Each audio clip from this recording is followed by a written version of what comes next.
LeetCode Problem 155, mean stack. So this problem asks us to design a stack that supports push, pop, top, and retrieving the minimum element in constant time, which is O1. Right. So for this mean stack, I'm using a vector as a stack. Inside the vector, I'm storing a pair. Right. So the most important thing to note is this get min, right? So usually when we want to get a minimum number in a vector, we iterate through the vector and then find the minimum number by comparing like every number with itself.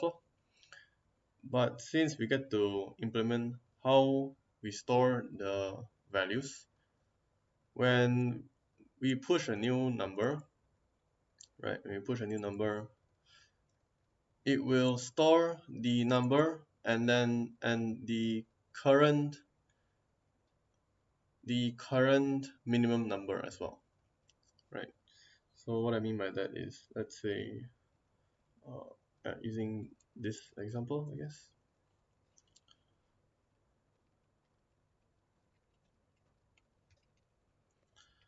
So we have this, and then we push -2, right? So when we push -2, our stack looks like this. When it's empty, we just push the stack with its value itself, right? So the -2, and the minimum value in the stack is -2 as well, -2. After that, we push back 0, right? So 0, and then we compare the value and the stack, right? The back of the stack's second, right, which is -2, and in this case, -2 is lesser than 0, so this will be -2 as well. So when we return the getMin function, you see how it will return the stack, the back of the stack's second, which in this case it is the front, because remember we're using a vector, right? So change it a bit.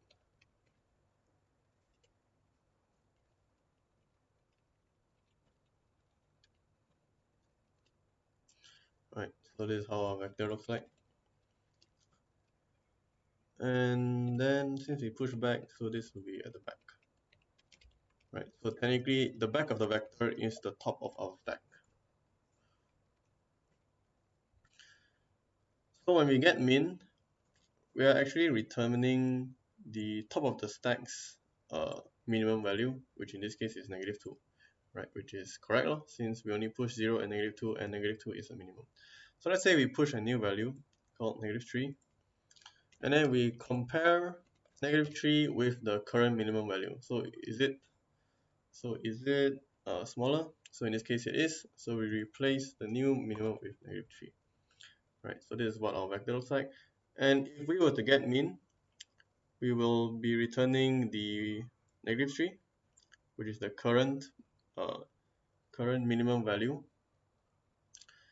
But when we pop, right, which means we remove the last element, you can see the minimum value of the previous of the now topmost element in the stack is -2, right? Because we are back with -2 and 0.